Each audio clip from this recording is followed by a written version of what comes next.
Munshiganj launch ঘাটে যাত্রীবাহী লঞ্চের ডেকে দুই তরুণীকে এভাবেই নির্মমভাবে পেটাচ্ছিলেন এক যুবক। এই সময় আশেপাশে থাকা অনেককেই উল্লাস করতে দেখা যায়।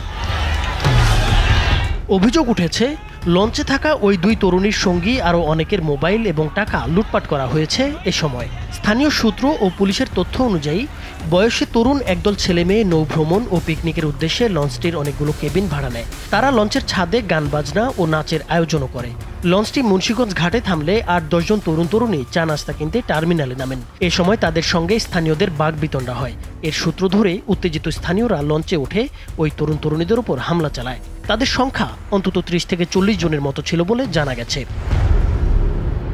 সামাজিক যোগাযোগ মাধ্যমে ছড়িয়ে পড়া ভিডিওতে দেখা যায় একদল লোক লঞ্চের কেবিনে ঢুকে মারধর করছে, দরজা ভাঙছে এবং তল্লাশি চালাচ্ছে। এতে অন্তত ৬ জন আহত হয়েছেন।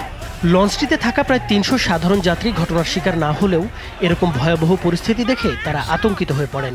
এ বিষয়ে মুন্সিগঞ্জ সদর থানার ভারপ্রাপ্ত কর্মকর্তা সাইফুল আলম বলেন, লঞ্চ থেকে কিছু যাত্রী নেমে নাস্তা কিনতে গেলে স্থানীয়রা তাদের মাদকসেবী মনে করে সন্দেহ প্রকাশ করে। এক পর্যায়ে উত্তেজিত জনতা লঞ্চে উঠে হামলা চালায়। খবর পেয়ে পুলিশ গিয়ে পরিস্থিতি শান্ত করে।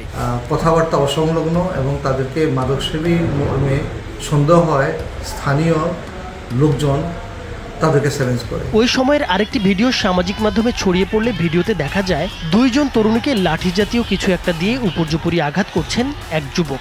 নেহাল আহমেদ জিহাদ নামের ওই যুবক মুন্সিগঞ্জের বাসিন্দা।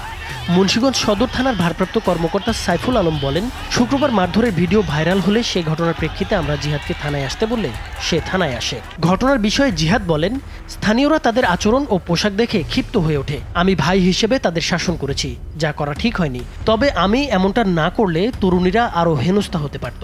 তিনি অন্তত ৮টি মোবাইল উদ্ধার করে দিয়েছেন বলে দাবি করেছেন।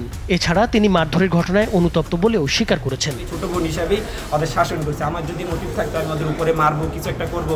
মুক্তারপুর নৌ পুলিশের ইনচার্জ মোহাম্মদ আতউর রহমান বলেন, আমরা থানা পুলিশের সঙ্গে ঘটনাস্থলে ছিলাম। পরে লঞ্চটিকে নিরাপত্তার সঙ্গে এগিয়ে দেই। ভুক্তভোগীরা অভিযোগ করবেন বলে জানিয়েছেন।